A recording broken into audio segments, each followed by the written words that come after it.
శుభోదయం మిత్రులారా, వార్తా కథనాలపై విశ్లేషణ కార్యక్రమం టీజీటీవీ మార్నింగ్ న్యూస్ కు స్వాగతం. నేను మీ జర్నలిస్ట్ సత్య. ముందుగా రాష్ట్రంలో జరుగుతున్న రాజకీయ పరిణామాలను కనుక పరిశీలించినట్లయితే రైతులు ఆరుగాలం శ్రమించి పండించిన పంట ఒకవైపు వర్షార్పణం అవుతా ఉంటే ధాన్యం కొనుగోలు లేక నానా ఇబ్బందులు పడుతుండగా బోనస్ విషయంలో మాత్రం ప్రభుత్వం ఇంకా మొద్దు నిద్ర వేయడం లేదు. అసలు బోనస్ వస్తుందా రాదా అనేది మరి ఇక్కడ డోలాయమానంలో పడ్డది రైతుల పరిస్థితి. ఇప్పటికే 25 రోజుల నుంచి మరి ఇక్కడ కొనుగోళ్ల కోసం వాళ్ళు ఏదైతే ధాన్యం కొనుగోలు కేంద్రాల్లో తీసుకొచ్చి పడిగాపులు కాస్తా ఉన్నారో ఇప్పటి వరకు కేవలం 10 లక్షల టన్నులు మాత్రమే సన్నాలు కొనుగోలు చేసిందని, వాటికి కూడా అనేక రకాల కొర్రీలు పెడతా ఉన్నారని మిల్లర్లు అయితే మరి ఇక్కడ క్వింటాలకు 5 కిలోల వరకు కోత విధిస్తూ రైతులను నిలువు దోపిడీ గురి చేస్తా ఉన్నా కూడా ప్రభుత్వం మరి ఎలాంటి చర్యలు చేపట్టడం లేదని చెప్పి రైతులు ఆక్రందనలు, మరోవైపు ధాన్యాలు వెనువెంటనే ఏదైతే తరుగు లేకుండా కొనుగోలు చేయాలని చెప్పి మరి ఇక్కడ వాళ్ళు ఇంకా ఆందోళన బాట పడుతూనే ఉన్న అంశాన్ని కూడా మనం ఇక్కడ ప్రధానంగా గమనించవచ్చు. మరోవైపు చూసుకున్నట్టయితే అందాల పోటీలకు హైదరాబాద్ ముస్తాబు అవుతుంది. మరి ఇక్కడ పూర్తి స్థాయిలో నిన్న అదేవిధంగా మొన్న చూసుకున్నట్టయితే మరి ఇక్కడ అందాల పోటీలో పాల్గొనే సుందరిమణులందరూ కూడా హైదరాబాద్ కు చేరుకున్న విషయాన్ని మనం ఇక్కడ ప్రధానంగా గమనించవచ్చు. మరోవైపు చూసుకున్నట్టయితే ఉద్యోగులు పోరుబాట, తమకు రావాల్సిన పిఆర్సీ పెండింగ్ డిఏలు వాటన్నిటినీ తక్షణం మరి ఇక్కడ ఏదైతే తమ డిమాండ్లను పరిష్కరించాలని చెప్పి మరి ఇక్కడ పోరుబాట పట్టబోతా ఉన్నారు. ఈ నెల 15వ తేదీన నల్ల బ్యాడ్జీల నిరసనలతోటి మరి ఇక్కడ వచ్చే నెలలో పెద్ద ఎత్తున మరి ఇక్కడ ఏదైతే ఇందిరా పార్క్ వద్ద ధర్నా కార్యక్రమం చేపట్టడానికి, ఆ తర్వాత పెన్ డౌన్ చేయడానికి మరి ఇక్కడ ఏర్పాట్లు చేస్తా ఉన్నారు. ఇప్పటికే ఆర్టీసీ సమ్మె సైరన్ మోగనున్నది. మరి ఇక్కడ వాళ్ళు 7వ తేదీ నుంచి 7వ తేదీ సమ్మెకు దిగబోతున్నామని చెప్పినా ఇప్పటి వరకు చర్చల్లో ఎలాంటి పురోగతి అయితే లేదు.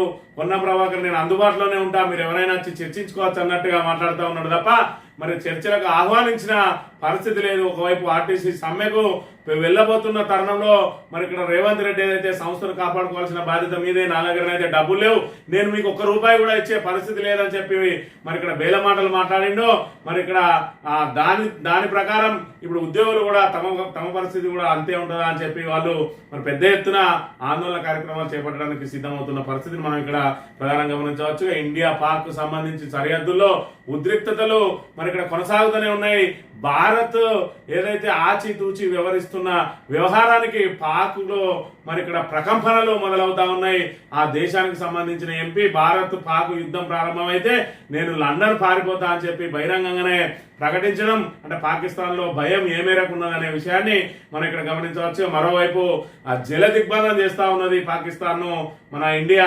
ఇప్పటికే సింధు నది జలాలను ఆపేయగా మరి మరోవైపు ఇంకో నదికి సంబంధించిన డ్యామ్లను కూడా గేట్లన్నింటినీ మూసివేసి పాకిస్తాన్ కి నీటిని బయటకు వదలకుండా మరి ఇక్కడ ఆ చుట్టూతా పాకిస్తాన్ మీద ముప్పేట దాడికి పాల్పడబోతా ఉన్నది. యుద్ధం ఆల్రెడీ మొదలైంది. మరి ఇక్కడ ఏదైతే వాళ్ళ మీద ఒక్క తూట వేయకుండానే పాకిస్తాన్ తోటి యుద్ధం ప్రారంభించింది భారత్ అని చెప్పవచ్చు. నీటి యుద్ధం, జల యుద్ధం ముందుగాలు స్టార్ట్ అయింది.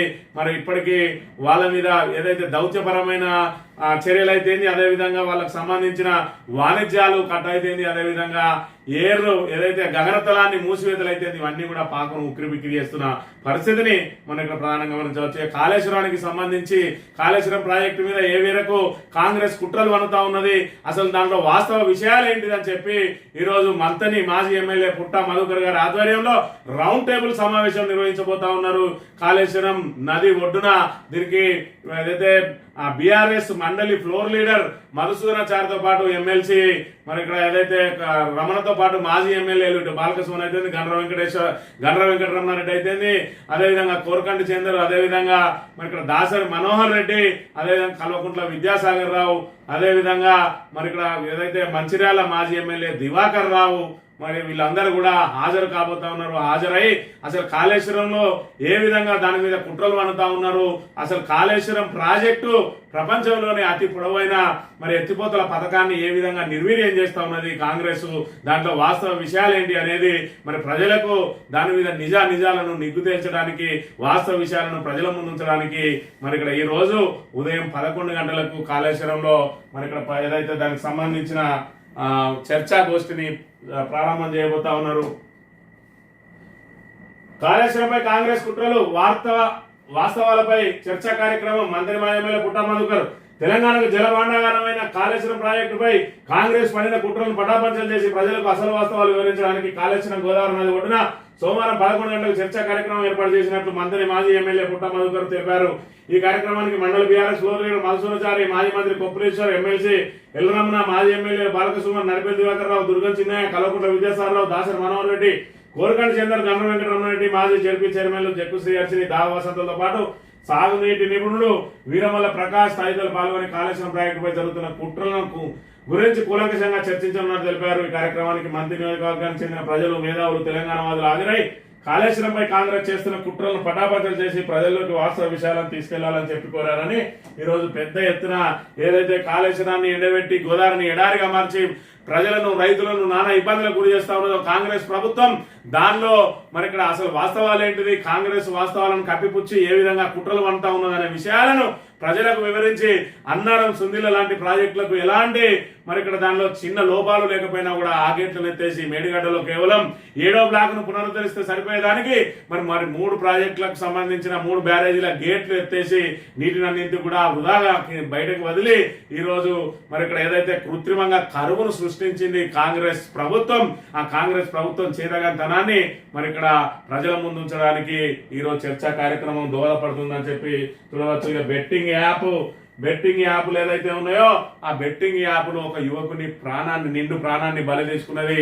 మరి ఇక్కడ రామగిరి మండలం సెన్నర్ కాలనీకి సంబంధించిన సింగరేణి ఉద్యోగి, మన TBG case fit secretary Vemula Ravishankar కు సంబంధించిన ఆయన చిన్న కుమారుడు మరి వసంత కుమార్, ఆయన కూడా మరి ప్రైవేట్ కంపెనీలో ఓల్వో ఆపరేటర్ గా పనిచేస్తా ఉన్నాడు.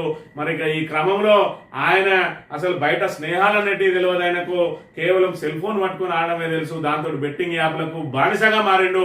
గతంలోనే మరి సుమారు 4 లక్షల వరకు బెట్టింగ్ యాప్లలో డబ్బులు పోగొట్టుకొని మరి లోన్ యాప్లలో డబ్బులు తీసుకొని వాళ్ళ వేధింపులకు గురవుతా ఉంటే మరి అది గమనించిన వాళ్ళ నాన్న, వాళ్ళ అన్నయ్య మరి ఆయనను సముదాయించి ఆ డబ్బులన్నింటినీ కూడా కట్టేసి ఇంకోసారి బెట్టింగ్ యాప్ లో జోలికి పోవద్దని చెప్పి ఆయనకు సర్ది చెప్తే మళ్ళీ 5 నెలల్లో మళ్ళీ బెట్టింగ్ యాప్ల బారిన పడి పెద్ద ఎత్తున అప్పుల పాలై నిన్నటి రోజున ఉరేసుకొని ఆత్మహత్యకు పాల్పడ్డాడు ఈ యువకుడు వసంత్ గౌడ్. మరి నిండా 30 ఏళ్ళు కూడా నిండలేదు.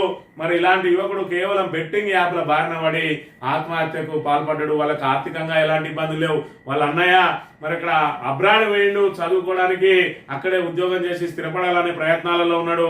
వీళ్ళ నాన్న సింగరేణి జాబ్, ఇద్దరే కుమారులు ఆర్థికంగా మరి మంచిగా ఉన్నప్పటికీ కూడా ఏదైతే బెట్టింగ్ యాప్ల బారిన పడ్డాడో ఆ బెట్టింగ్ యాప్ను నిండా మరి ఇక్కడ యువకుని ప్రాణాన్ని బలిగొన్నది అని అంటే బెట్టింగ్ యాప్ల ఏ విధంగా ఉన్నది అనేది యువత ఒక్కసారి గమనించాలి. చేతిలో సెల్ ఫోన్ ఉంటే మరి ఆ సెల్ ఫోన్ అనర్థాలకు కారణం కాకూడదు.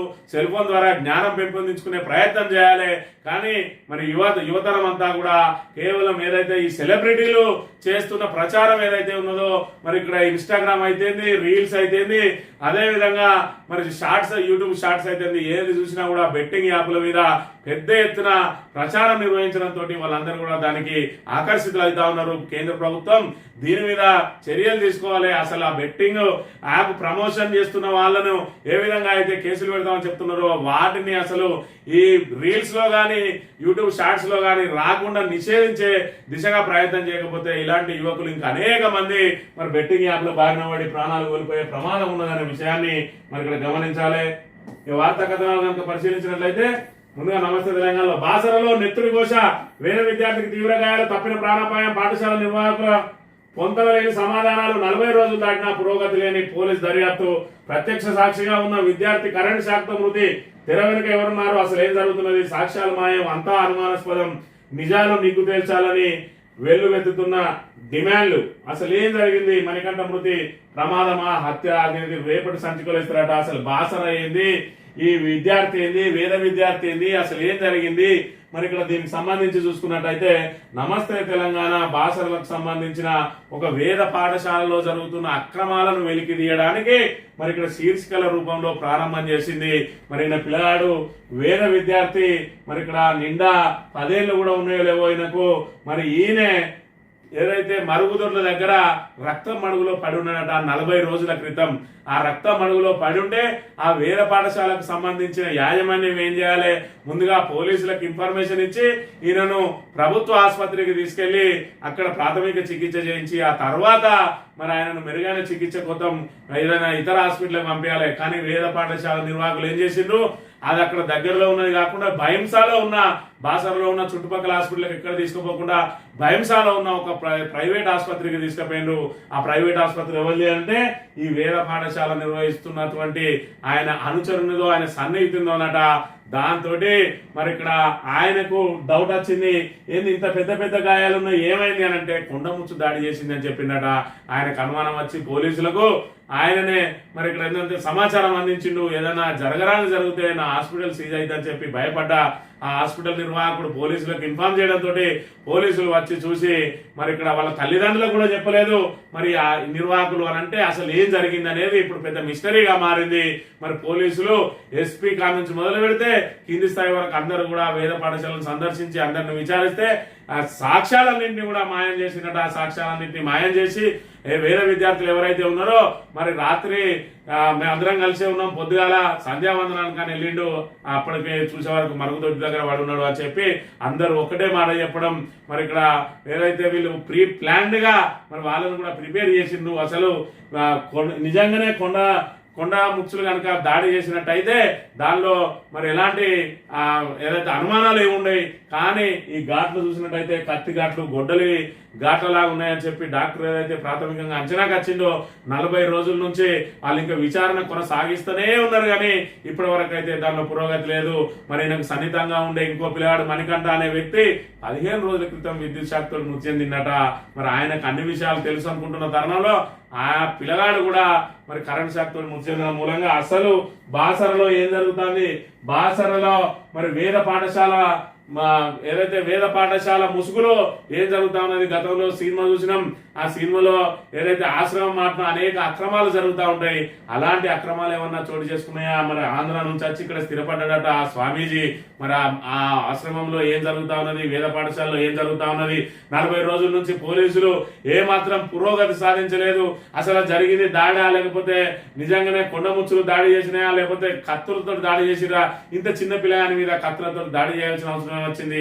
దాడి చేసి అదే ఆశ్రమ పాఠశాలలో ఆవరణలోనే ఎందుకు ఉంచాల్సి వచ్చింది అనే దాని మీద మరి ఇక్కడ పోలీసులు దీని మీద నిజాలను నిగ్గు తేల్చాల్సిన అవసరం ఉన్నది. మరి ఇక్కడ దీనికి సంబంధించి వరుస కథనాలు అయితే రాయడానికి నమస్తే తెలంగాణ సిద్ధమైంది అని అంటే దీని వెనుక ఏదో పెద్ద హస్తం ఇంకేదో మరి అవకతవకలు జరిగి ఉంటాయని చెప్పి అనుమానాలు అయితే వ్యక్తమవుతా ఉన్నాయి. ఇక ఉద్యోగుల పోరుబాట జూన్ 9 1,00,000 మందితో చెలో హైదరాబాద్ ఇందిరా పార్క్ వద్ద మహాధర్నా, మే 15 నల్ల బ్యాడ్జీలతో నిరసన, సమస్యలు పరిష్కరించకుంటే జూన్ తర్వాత ప్రత్యక్ష ఆందోళన, సామూహిక సెలవులు, pen down, work to rule, మానవహారాలు, సామూహిక భోజనాలతో నిరసన, ఉద్యోగ జేఏసీ నేతల హెచ్చరిక, కాంగ్రెస్ సర్కారు మోసం చేసిందని ఆగ్రహం. కాంగ్రెస్ సర్కారు ఒక మిమ్ములను మోసం చేసింది, సబ్బండ వర్గాలను మోసం చేసింది. నిరుద్యోగులకు మేము అధికారంలోకి రాగానే 2 లక్షల ఉద్యోగాలు ఇస్తామని మోసం చేసింది. మరి ఇక్కడ రాజులుగా బతుకుతున్న రైతులకు మేము రైతు బంధు బదులు రైతు భరోసా ఇస్తాం, 10,000 బదులు 15,000 ఇస్తామని చెప్పి మరి మీరు పండించిన ప్రతి గింజకు క్వింటాలకు 500 రూపాయలు ఇస్తాం. అది పత్తే గాని, వరే గాని, మిర్చే గాని, పసుపే గాని, మరి ఇంకా పప్పులే గాని, ఉప్పులే గాని అన్నిటికీ 500 బోనస్ ఇస్తామన్నాడు. ఆ బోనస్ సన్నవడ్లకు పరిమితం చేసిండు. ఇప్పుడు మరి ఇక్కడ వాళ్ళందరికీ కూడా మొండి చేయి చూపిస్తా ఉన్నాడు. మరి ఇక్కడ ఏదైతే మహిళలకు 2,500 ఇస్తా అన్నాడు, విద్యార్థులకు స్కూటీలు ఇస్తా అన్నాడు, పెన్షన్ 2,000 4,000 చేస్తా అన్నాడు. మరి ఇక్కడ ఇన్ని రకాల హామీలు ఇచ్చిండు. అందులో మీకు కూడా ఇచ్చిన హామీని బరాబర్ మోసమే చేసిండు. మరి ఇక్కడ మీరు ఒకవేళ నిజంగానే జూన్ 9న మరి ఏదైతే చెలో హైదరాబాద్ పెట్టుకొని సమ్మె చేసినా, లేదంటే మీరు పెన్ డౌన్ చేసినా కూడా నా దగ్గర ఏం లేదు, నాకు అప్పులు కుడతలేవు అంటాడు తప్ప మీ సమస్యలు పరిష్కరించాలంటే నా దగ్గర ₹1 లేదు, ఆ పైసలన్నీ మీ చేతుల్లోనే పెడతా, మీరు ఎవరికి వంచమంటే వాళ్ళకి వంచుతా అంటాడు. మొన్న ఆర్టీసీ కార్మికులతో అదే అన్నాడు, రేపు మీతో చర్చలకు పిలిచి కూడా అదే మాట్లాడతాడు. కానీ చేతగారి ప్రభుత్వం, దద్దమ్మ ప్రభుత్వం, అసమర్థ పాలన వైఫల్యంతో ఈ రోజు తెలంగాణ అధోగతి పాలవుతున్నది అని అంటే అందులో ఉద్యోగుల పాత్ర కూడా ఉన్నది. ఏదైతే సజావుగా సాగుతున్న తెలంగాణలో మరి ఇక్కడ బీఆర్ఎస్ కు వ్యతిరేకంగా మీ ఉద్యోగులు, నిరుద్యోగులు, విద్యార్థులు అందరూ వ్యతిరేకంగా పనిచేయడం మూలంగానే ఈ రోజు దరిద్రాన్ని తెచ్చి నెత్తిన పెట్టుకున్నాం అనే విషయాన్ని మీరు కూడా గమనించాలి. ఇక సన్నాల రైతుకు సున్నం, బోనస్ చెల్లింపులో కాంగ్రెస్ సర్కార్ నిర్లక్ష్యం. ఇప్పటి వరకు కొనుగోలు చేసిన సన్నధాన్యానికి చెల్లించాల్సిన బోనస్ 515,42,00,000 విక్రయించిన 2 రోజుల్లోనే చెల్లిస్తామన్న సర్కార్. కానీ ఇప్పటి వరకు రైతులకు ఇచ్చింది 0. నెల రోజులుగా రైతుల పడిగాపులు, సన్నాల కొనుగోలులోనూ అధికారుల కొర్రీలు. బోనస్ తప్పించుకునేందుకు కుట్రలు 10 లక్షల టన్నులు దాటిన సన్నాల కొనుగోలు. మరోవైపు చుక్కలు చూపిస్తున్న మిల్లర్లు క్వింటాలకు 5 నుంచి 10 కేజీల కోత ఒప్పుకుంటేనే వడ్డు దించుకుంటామని వెనుక అయినా పట్టించుకుని పౌర సరఫరాల సంస్థ సర్కారు మిల్లర్ల దొంగాటతో రైతులకు తిప్పులు. బోనస్ చెల్లింపులో కాంగ్రెస్ నిర్లక్ష్యం అని అంటే మరి ఇక్కడ బోనస్ అనేది అది బోగ చేసిండు ఆల్రెడీ. మరి ఇక్కడ పండించిన ప్రతి గింజకు 500 ఇస్తా క్వింటాల్ కానీ దాని సన్నవాట్లకే పరిమితం చేసి అది కూడా మరి ఇక్కడ ఏదైతే గత ఖరీఫ్ సీజన్ లో మరి ఎవరికి సన్నాలు ఏదైతే బోనస్ చెల్లించకుండా రైతు భరోసా ఏదైతే ఎగ్గొట్టిండో దాన్ని బోనస్ వైపు మళ్ళీ ఇచ్చిండు. ఇప్పుడు రైతు భరోసా 2వ విడతను మరి ఇక్కడ ఏదైతే 31వ తేదీ మార్చిలోపే ఇస్తా అని చెప్పి ఇప్పటి వరకు ఇంకా కొనసాగిస్తూనే ఉన్నాడు. ఖజానాలో డబ్బులు లేవంటా ఉన్నాడు. రేపు బోనస్ విషయంలో కూడా నా దగ్గర డబ్బులు లేవు నేనేం చేయాలంటాడు తప్ప మరి దీన్ని ఏ విధంగా ఒక సంసారాన్ని నడపాలంటే ఎంత గుట్టుగా నడపాలనే విషయాన్ని రేవంత్ రెడ్డి మర్చిపోయి మరి ఇక్కడ అప్పులు అంటా ఉన్నాడు. ఆదాని అంబానీ లాంటి మీరైతే ఎలాన్ మస్క్ లాంటి ప్రపంచ కుబేర్లకు కూడా అప్పులుంటాయి. అప్పులెంత ఆస్తులెంత అన్నది వేరే చేసుకున్న తర్వాత మనం ఆస్తులలో ఉన్నవా లేకపోతే అప్పులలో కూరుకుపోయినవా అన్నది తెలుస్తుంది. మరి ఇక్కడ ఏదైతే ఒక ఇల్లు కట్టుకుంటున్నాం అని అంటే మరి మనం 10 లక్షలు పెడితే ఓ 20 లక్షలు అప్పు తెచ్చుకుంటాం. అంత మాత్రాన మనం అప్పులలో కూరుకుపోయినట్టు కాదు. దాన్ని నెల కట్టుకుంటూ మనం ఏదైతే కిరాయి ఉంటామో లేదంటే మన ఇంట్లో ఇంకో 2 పోర్షన్లు కిరాయికి ఇచ్చుకుంటామో వాటన్నిటిని ఈఎంఐలకు సర్దుబాటు చేసుకొని చివరికి ఈ ఆస్తిని నిలబెట్టుకుంటాం. ఒకటే రోజు 30 లక్షలు కట్టుకోవాలంటే ఎవరితోటి కాదు. అలాంటిది మరి కొత్తగా ఆవిర్భవించిన తెలంగాణలో మరి ఇక్కడ ఇన్ఫ్రాస్ట్రక్చర్ డెవలప్ చేసుకోవడానికి అప్పులు చేసిండు. కానీ రేవంత్ రెడ్డి కొత్త పథకం లేదు, కొత్త పాలసీ లేదు, కొత్త పారిశ్రామిక విధానం లేదు, ఒక్క సంక్షేమ పథకం మరి ఇక్కడ అమలు లేదు. 6 గ్యారంటీలకు ఎగనామం పెట్టి 420 హామీలకు మొండిచేయి పెట్టి 1,55,000 కోట్ల రూపాయల అప్పు తీసుకొచ్చి మరి ఈయన ఏం చేసిండు అనేది ఇప్పుడు ప్రజల ముందున్న మరి ఇక్కడ ప్రశ్న. మరోవైపు చూస్తే మరి గచ్చిబౌలి భూములమ్మి యూనివర్సిటీ భూములు అమ్మడానికి ప్రయత్నం చేసి మరి ఇక్కడ ఏదైతే మేధావులు పర్యావరణవేత్తలు విద్యార్థుల నుంచి పెద్ద ఎత్తున మరి ఇక్కడ ఏదైతే తిరస్కరణకు తిరుగుబాటుకు గురై ఈ రోజు అతలాకుతలం అవుతున్నాడు ప్రభుత్వాన్ని నడపలేక. మరి దాంతో రైతులను ఆగం చేసిండు. సాగునీరు లేక కాళేశ్వరాన్ని నిండబెట్టి మరి ఇక్కడ వాళ్ళకు రుణమాఫీని మధ్యలోనే సాపచుట్టేసి రైతు బంధుకు మరి రామ్ పలికి ఈ రైతు భరోసాను ఒక్కటి ఎగ్గొట్టి 2వది ఇంకా కూడా ఇవ్వకుండా సాగ తీసుకుంటూ ధాన్యం కొనుగోలు అన్న సక్రమంగా చేస్తారా అంటే కొనుగోలు చేయక ఈ రకంగా మరి ధాన్యం కొనుగోలు కేంద్రాలకు వచ్చిన వడ్లు అకాల వర్షాలకు ఏ విధంగా తడిసిపోతున్నాయో ప్రజలారా గమనించండి. మురుగు కదిలించలేం. ఉస్మాన్ సాగర్ హిమాయత్ సాగర్ వద్ద జీవో 111 ఉల్లంఘనలపై చర్యలేవి. జంట జలాశయాల్లోకి మురుగునీరు రాకుండా తీసుకుంటున్న చర్యలేవి. గతంలో తన మాటలను రేవంత్ మరిచారా? కన్వెన్షన్ సెంటర్లపై చర్యలు తీసుకుంటారా? ఆక్రమణలపై హైకోర్టు సీరియస్ వ్యాఖ్యలు. 4 వారాల్లో నివేదిక ఇవ్వాలని ఆదేశాలు. ఎగువన బడాబాబుల కన్వెన్షన్ సెంటర్లు కాంగ్రెస్ పార్టీ నేతలకు చెందినవి కాబట్టి అధికారులు అటు చూడడం లేదంటూ విమర్శలు. మరి ఇక్కడ రేవంత్ రెడ్డి ఆయన మాటలు ఏ విధంగా ఉంటాయంటే మరి ఆ మాటలు చూస్తే అబ్బా ఎన్నుకుంటే ఇలాంటి నాయకుడిని ఎన్నుకోవాలని అంటారు.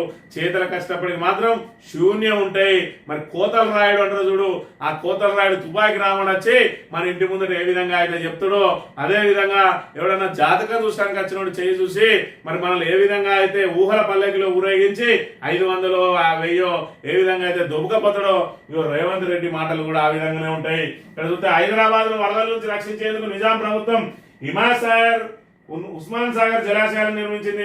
మొన్న కృష్ణా గోదావరి ఎండిపోయి వేసవిలో తాగునీటి సమస్య వస్తే ఈ జలాశయాలే నగరవాసుల దాహార్తిని తీర్చాయి. కొంతమంది శ్రీమంతులు చెరువుల్లో ఫామ్ హౌస్లు నిర్మించుకొని మురుగు కాలువలను జంట జలాశయాల్లో కలిపారు. సామాన్యుల తాగునీటికి చెరువులో మురుగునీరు కలవడాన్ని చూస్తూ ఊరుకుంటే అక్రమ నిర్మాణాలు అలాగే వదిలేస్తే ఇక నేను ప్రజాప్రతినిధిగా విఫలమైనట్ట కాదా అని 2024 ఆగస్టు 26న కోకాపేటలో హరే కృష్ణ హెరిటేజ్ టవర్స్ అనంత శేష స్థాపన కార్యక్రమంలో ముఖ్యమంత్రి రేవంత్ రెడ్డి అలా నిలబడి పబ్లిక్ మీటింగ్ లో మాట్లాడిండు. ఏమని? ఈ జంట జలాశయాల్లో ఫామ్ హౌస్ కట్టుకొని అందులో మురుగునీరు అంతా అందులో కుదిరితే అవన్నీ సామాన్య ప్రజలు తాగలనా? ఇలా కృష్ణా నీళ్ళు ఎండిపోతే ఈ జంట జలాశయాలే హైదరాబాద్ కు దిక్కు. మరి ఇక్కడ దాన్ని నేను ప్రక్షాళన చేయొద్దా? అని చెప్పి మరి లేకపోతే నేనెందుకు ప్రజాప్రతినిధి అన్నాడు. మరి ఇక్కడ అవి 4, ఇవి 5, 9 నెలలు కావస్తుంది. మరి నువ్వెందుకు ప్రజాప్రతినిధి ఉండి అవి ఏదైతే ఫామ్ హౌస్ ఉన్నాయో మరి ఇక్కడ నాగార్జునను అదేవిధంగా ఫిల్మ్ సిటీ ఏదైతే ఫిల్మ్ యాక్టర్లను బెదిరియడానికి ఎన్కన్వెన్షన్ కూల్చేసినావు కానీ మిగతా వాళ్ళ జోలికి ఎందుకు పోతలేవు. మీకు సంబంధించిన పట్నం మహేందర్ రెడ్డి నడి చెరువులో ఉన్నది, కేవీ రామచంద్రరావు నడి చెరువులో ఉన్నది, పొంగులేటి శ్రీనివాసరెడ్డిది చెరువును ఆనుకునే ఉన్నది. వీళ్ళు ఎవరి జోలికి పోతలేవు. V6 వివేక్ది కూడా చెరువును ఆనుకునే ఉన్నది. వీటి జోలికి ఎవరికి పోకుండా పెద్ద పెద్ద మాటలు మాట్లాడి మరి పొడుగు మాటలు సిపాయి మాటలు మాట్లాడి ఎల్లెలు కాబట్టాడు రేవంత్ రెడ్డి. హైడ్రాన్ తీసుకొచ్చి మొత్తం పూర్తిగా రియల్ ఎస్టేట్ ను కుప్పగొచ్చి రాష్ట్రాన్ని అధోగతి పాలు చేసి ఇవాళ మరి తెలంగాణ ఏదైతే బంగారు తెలంగాణగా ఉన్నదాన్ని ఇప్పుడు పూర్తి స్థాయిలో దిగజార్చి మరి ఏదైతే చిప్ప పట్టుకునే తెలంగాణగా మార్చిండు రేవంత్ రెడ్డి. ఆ చిప్ప పట్టుకుని అడుక్కున్నా కూడా ఎవరు రూపాయి ఇవ్వకుండా మేము క్యాన్సర్ పేషెంట్లం, మాది మొత్తం కుప్పగూలిపోయింది, మేము అప్పులలో ఊరుకపోయినాం, విద్యుత్ సంస్థలు నాశనమైనాయి, సింగరేణి నాశనం అయిందని చెప్పి ప్రచారం చేసుకుంటా రైజింగ్ తెలంగాణ అంటాడు. అసలు నేను చెప్పే మాటలకు ఈ రైజింగ్ తెలంగాణకు ఎక్కడన్నా పొంతన ఉన్నదన్న విషయాన్ని మనం ఇక్కడ గమనించాలి. ఇక సాక్షి దినపత్రిక విషయానికి వస్తే నిప్పుకు తెలుసు నీళ్లు రావని హైదరాబాద్ లో పెరుగుతున్న బహుళ అంతస్తులు అని చెప్పి నిన్న రోజున ఎస్బీఐ ఏదైతే కార్యాలయం ప్రధాన కార్యాలయం ఉన్నదో దానిలో పెద్ద ఎత్తున మంటలు చెలరేగినాయి. దానికి సంబంధించి ఇక్కడ ఏదైతే పెద్ద పెద్ద ఆకాశ ఆరణాలు నిర్మిస్తా ఉన్నారు కానీ దానిలో ఫైర్ ఫైటింగ్ వ్యవస్థ మాత్రం మన హైదరాబాద్ లో తగినంత లేదు. 40-50 బిల్డింగ్లలో పై అంతస్తులో మంటలు చెలరేగితే దాన్ని ఏ విధంగా ఆర్పాలి అనే మరి ఆ వ్యవస్థ మన దగ్గర లేదు. మరి భవన యజమానులు కూడా పెద్ద పెద్ద ఎత్తులు అవి చేసుకున్నప్పుడు దానిలో ఆటోమేటిక్ వాటర్ స్ప్రేయింగ్ వచ్చే విధంగా మరి స్మోక్ డిటెక్టర్లు అదే విధంగా మరి ఇక్కడ స్ప్రేయర్లు దానికి సంబంధించిన వ్యవస్థ అంతా కూడా మరి ఇక్కడ బిల్డింగ్ ఓనర్లు కూడా దాన్ని సమకూర్చుకోవాలి. ఆ తర్వాత ఫైర్ ఫైటింగ్ సిస్టమ్ ఏదైతే ఉన్నదో మరి వీళ్ళు కూడా ఫైర్ స్టేషన్ వాళ్ళు కూడా దానికి సంబంధించిన అన్ని రకాల పరికరాలను అందుబాటులో ఉంచుకోవాలని చెప్పి దీనికి సంబంధించిన వార్తను ప్రచురించిన అంశం.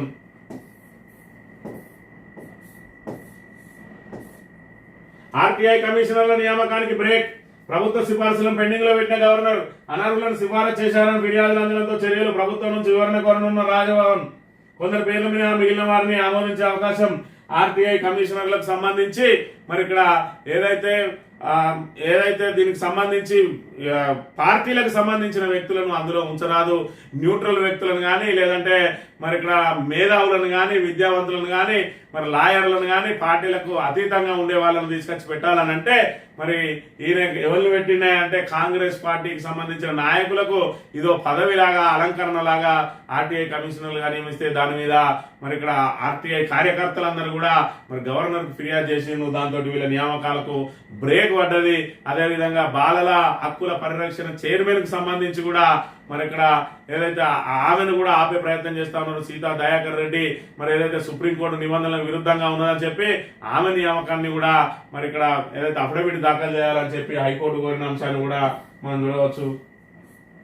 ఆంధ్రజ్యోతి విషయానికి వస్తే కొట్టేది గట్టిగానే పాక్ పై భారీ దాడికి సంకేతాలు, వేగంగా పరిణామాలు, ప్రపంచానికి తెలిసేలా దాడి, అరేబియా సముద్రంలో నేవీ సర్వసన్నద్ధం, ఎల్ఓసి సమీపంలో యుద్ధ విమానాలు, సరిహద్దు వెంబడి ఎయిర్ డిఫెన్స్, పెద్ద ఎత్తున ఆర్మీ కదలికలు కూడా. రష్యా నుంచి ఇగ్లాయస్ క్షిపణులు కొనుగోలు, పంజాబ్ లో 2 పాక్ గూఢచారుల అరెస్ట్ అని చెప్పి మరి ఇక్కడ కొట్టేది గట్టిగానేనట. త్రివిధ దళాలతో ప్రధాని వరుస సమావేశాలు, త్రిముఖ దాడులకు సిద్ధం, బ్లూ ప్రింట్ రెడీ, వారంలో కార్యాచరణ, నిర్దిష్ట చర్యలు అని చెప్పి పాకిస్తాన్ మీద యుద్ధం ప్రారంభించే ముందు ఏదైతే యుద్ధం అనంటే తొందరపడి చేసేది కాదు. పాకిస్తాన్ మీద యుద్ధం ప్రారంభించే ముందుగా పాకిస్తాన్ ప్రపంచంలో ఒంటరిని చేయాలి.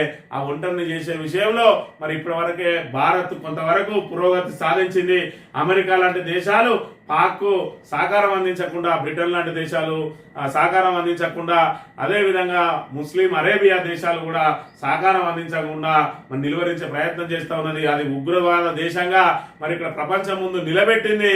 ఆ తర్వాత వాళ్ళకు సంబంధించిన అన్ని రకాల ఇటు జలవనరులను కటింగ్ అయితేంది, అదేవిధంగా వాణిజ్యాలకు సంబంధించి కానీ, అదేవిధంగా గగనతనాలు కానీ మరి ఇక్కడ పాకిస్తాన్ మరి ఏదైతే పూర్తి స్థాయిలో వాళ్ళకు లోపల సౌకర్యాలే అందకుండా మరి అన్ని రకాల కట్టుదిట్టం చేసి ఆ తర్వాత యుద్ధం చేసి అందులో ఉన్న తీవ్రవాదుల స్థావరాలన్నిటిని కూడా ధ్వంసం చేయడానికి సిద్ధమవుతున్న పరిస్థితిని మనం ఇక్కడ చూడాలి.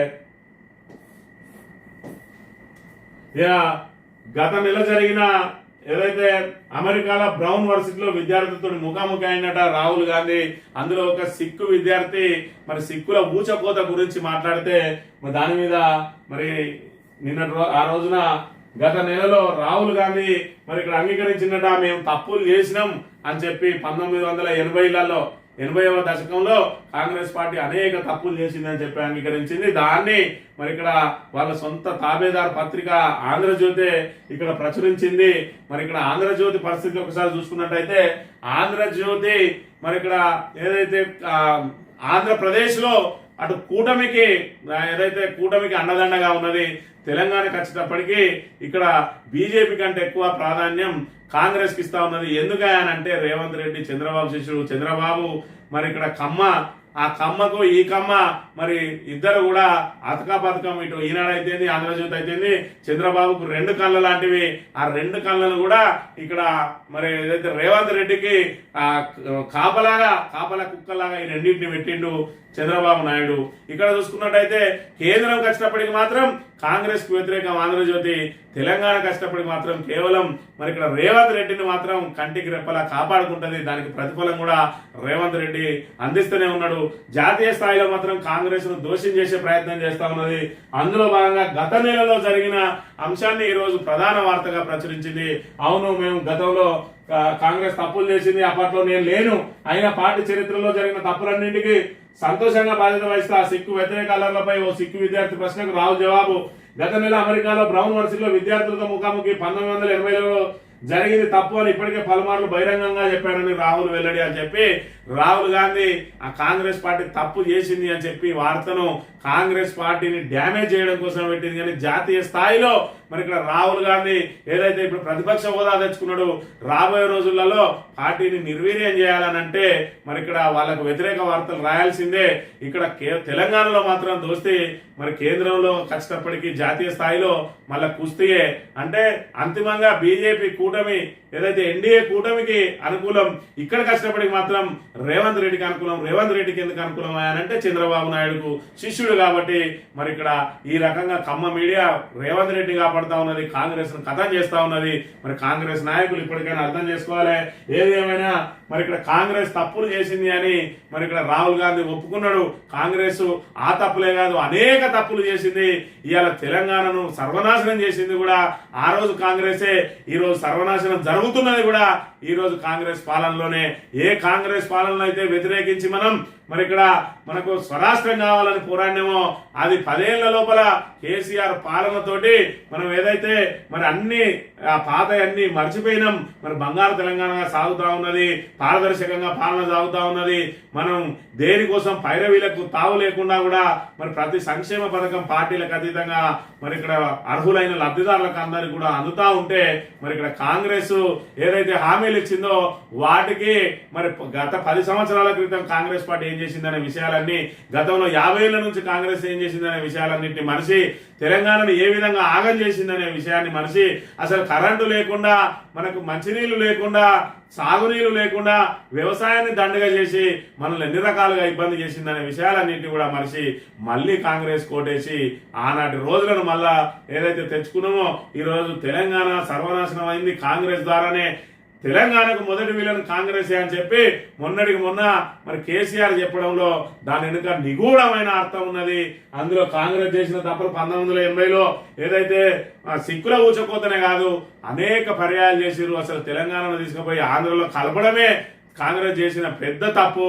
మరి ఇక్కడ వాళ్ళకు రాజధాని లేదని హైదరాబాద్ మీద కన్నేసి అప్పటికే అభివృద్ధి పథంలో దూసుకుపోతున్న హైదరాబాద్ మీద కన్నేసిన ఆంధ్రలో మరి ఇక్కడ నెహ్రూ ద్వారా ఈ రెండింటిని కలుపుకొని మరి వాళ్ళ ఏదైతే వాళ్ళ ఆంధ్రానంతా కూడా డెవలప్ చేసుకుని మరి ఇక్కడ తెలంగాణ మీద శీతకరణ చేసి కేవలం హైదరాబాద్ మాత్రమే వాళ్ళ వ్యాపార కేంద్రాలను వాళ్ళ ఆధీనంలో ఉంచుకొని హైదరాబాద్ డెవలప్ చేసి మిగతా తెలంగాణ ప్రాంతాలన్నింటినీ కూడా నిర్వీర్యం చేసిండ్రు.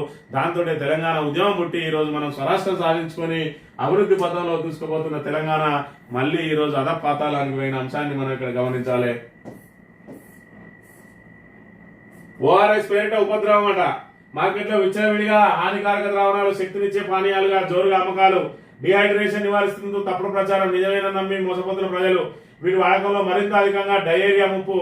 WHO సూచించని సూచించినవే వాడాలంటున్న నిపుణులను ఎండాకాలం వచ్చేటప్పటికి మరి ఇక్కడ డిహైడ్రేట్ అవుతారని చెప్పి ఎక్కువ మంది ఓఆర్ఎస్ తాగుతూ ఉంటారు. ఆ ఓఆర్ఎస్ మాటున మరి నకిలీ కూడా అన్ని ద్రావకాలు ఏదైతే అది ఇష్టం వచ్చిన ద్రావకాలన్నింటినీ కూడా అమ్ముతా ఉన్నారు. జాగ్రత్తగా ఉండాలి అని చెప్పి మరి ఇక్కడ చెప్తున్న పరిస్థితిని మనం ఇక్కడ చూడవచ్చు. పాక్ మరో జలక్, పాకిస్తాన్ గొంతెండేలా భారత్ మరో నిర్ణయం.